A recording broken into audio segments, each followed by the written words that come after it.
नमस्कार. नमस्कार. हां, आपलं नाव सांगा. शिवाजी गोरे, हां, गाव. धनगर रोडा, अच्छा. तालुका पाटोदा, जिल्हा बीड. त्याला थोडा बोलायचा प्रॉब्लेम आहे. अच्छा, अच्छा. हां. त्यांचं नाव तर शिवाजी गोरे आहेत. हां, हां.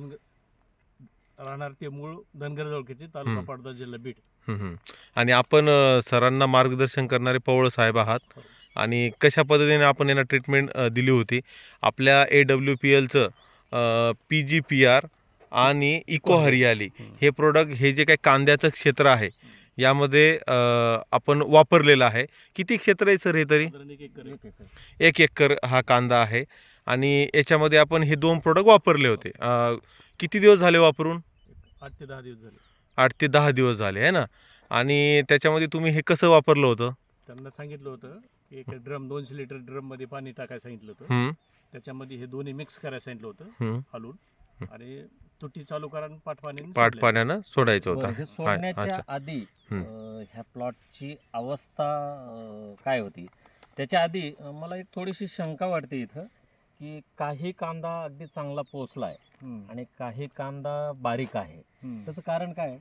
त्यांनी काय केलं, तर सुरुवातीला कांदा पेरला होता. अच्छा, म्हणजे इथं कांदा पेरला पेरला होता. होता हां. तर ते उगवण क्षमता कमी झाली त्याची. अच्छा, म्हणजे उगम क्षमता कमी झाल्यामुळे काही 60-70% उगवलाच नाही. अच्छा, म्हणजे 30-40% 35-40% उगवला. उगवला. हां. मग त्यांनी काय केलं, जसं रोप मिळेल त्यांना तसं ते रोप आणून अच्छा अच्छा अच्छा अच्छा, म्हणजे उगम क्षमता कमी झाल्यामुळे अतिशय पातळ कांदा झाला. नंतर मग रोप मिळालं तसं तिने कांदा, त्याच्यामुळं तो अनबॅलन्स Unbalanced. दिसतोय. बर, आणि मग ही फवारणी घ्यायच्या आधी ह्या कांद्याची अवस्था काय होती? कांदा म्हणजे नुकतीच लागवड केली होती आणि कांदा एकदम बारीक झालता आणि थोडी पात अशी आखडल्यासारखे गोल कोंबडली पडले होते. होती. हां. मग सहज ते मला म्हणले चला पाहून येऊ. बरं, पिवळेपणा वगैरे होता का पिवळेपणा असा? होता. अच्छा, म्हणजे त्या अवस्थेमध्ये तुम्हाला काय वाटत होतं? हा प्लॉट डेव्हलप होईल नाही होईल काय वाटलं होतं असं? नाही, मला वाटलं होतं म्हणजे त्यांच्या माहितीनुसार त्यांना अनुभव नव्हता. नव्हता, पण हां. मी मला चला आपण हे करून पाहतो, मी हं. कांदा सुधरल अच्छा, आणि म्हणजे चांगला होईल. तुम्ही ह्यांना मार्गदर्शन केलं आणि आपलं हे PGPR PGPR आणि हे इको हरियाली आपण त्यांना दिलं आणि त्याच्यानंतर मग तुम्ही सांगितल्याप्रमाणे त्यांनी त्याचा हा डोस दिला. एक आणि 12-13 दिवस झाले आणि आपण हा प्लॉट बघायला घेऊन आलो. आज 12-13 दिवस झाले, हम्म. आहे का नाही? बरं, आता आणि त्यावेळेच्या अवस्थेमध्ये काय फरक वाटतोय तुम्हाला? त्यावेळेस कांदा म्हणजे इतका पायासारखा नव्हताच. अच्छा अच्छा, त्यावेळेस पिळ पडलेली होती. आता स्टंप ह्याचे स्टंप एकदम एकदम चांगला झालेला आहे. स्ट्रॉंग स्टंप आहे. हा, बरोबर आहे. खालीपासून हम्म. म्हणजे हां, बुडापासून शेंड्यापर्यंत चांगला. बरोबर बरोबर आहे. खूप जबरदस्त स्टंप पोचलेला चांगला दिसतोय. आहे आणि आता हम्म. स्टंप चांगला झाला म्हणजे बेसिक काय होतं, आता हा कांदा आहे आपला, हम्म. म्हणजे हा जर मुळा वाढले ते. हा हम्म. स्टंप चांगला झाल्यामुळे काय झालं, हम्म. हा पहा म्हणजे सफेद मुळे सफेद मुळ्या ज्याला म्हणतो आपण, पांढरी मूळ, जारवा. कोणत्याही पिकाचा मेन जो असतो तो म्हणजे जारवा असतो. अतिशय चांगला हे आहे. हम्म. आणि स्टंप जाड झाल्यामुळं अजून आता पूर्ण पातेतला रस मानेत उतरायचा आहे आणि मानेतला रस कांद्यात उतरायचा आहे. म्हणजे ज्या कांद्याची अवस्था हा. की ठेवायचा का नाही ठेवायचा, ह्या अवस्थेमधून हम्म. आपल्या PGPR आणि इको हरियालीनं त्याला जीवदान दिलं असं म्हणूया. Yes yes. म्हणजे आणि हा कांद्याचा ग्रोथ आता Yes, दिसतोय, yes. आहे का नाही? खूप जबरदस्त शायनिंग पण आणि आहे. उपटाला सुद्धा हो. सहज गेलं. म्हणजे हे पाय हो. अगदी ज्याला आपण म्हणतो सॉइल कंडिशन, हो. म्हणजे अगदी भुसभुशीत, साईज पण चांगली आहे साईज पण चांगली आहे आणि अजून बाकी त्याचा मानेतला कालावधी रस पण- बाकी आहे अजून. भरपूर कालावधी हो. बाकी आहे. बरोबर. बरोबर आहे. आणि, बरं, तुम्ही हे प्रोडक्ट वापरून समाधानी आहेत? समाधानी. अच्छा, इतर शेतकऱ्यांना तुमचा काय सल्ला राहील? वापरलं पाहिजे, चांगलं वापरलं वाईट? पाहिजे, वापरलं वापरलं पाहिजे, वापरून एकदा तरी अनुभव घेतला हा. पाहिजे. बरोबर आहे. आणि आता याच्यानंतर तुमच्याकडे अजून जे काही पीक असेल त्याच्यावर तुम्ही वापरणार आहे? हो, वापरलं. वापरणार आहे. हं. बरं बरं.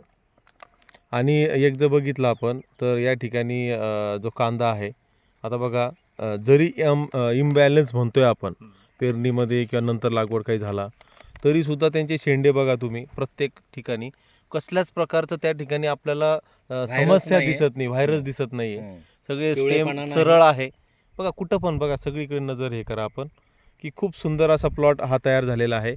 आणि हे 2 प्रोडक्टचीच ही कमाल म्हणू आपण, चमत्कार बरोबर म्हणू. अजून आपण हा. तिथे ग्रॅन्युअल वगैरे जर हा. सोडला असतं, भुविटा भुविटा जर बाकी दिलं आहे, असतं, ॲग्रो 90 बाकी हा, आहे. ॲग्रो 90 हा. वगैरे जर दिलं असतं तर त्याचा निश्चितच अजून ते पण सोडलं आपण. डेफिनेट ते हे पण झालं सोडलं. असतं. आणि AWPLचे हे जे काही प्रोडक्ट आहे हे 100% ऑर्गॅनिक प्रोडक्ट आहे. असल्यामुळं आणि महत्त्वाचं म्हणजे आपण जे काही केमिकल प्रोडक्ट वापरतो त्याच्या किमतीपेक्षा हे फार कमी किमतीमध्ये मिळतं आहे. म्हणजे शेतकऱ्यांचा एक मित्र म्हणू आपण याला, की कमी खर्चामध्ये उत्पादन वाढवण्यास ही मदत करते. हा कांदाच बोलतोय त्या ठिकाणी, प्रोडक्ट बोलतोय म्हणजे कांदाच बोलतोय, पीकच बोलतोय या ठिकाणी.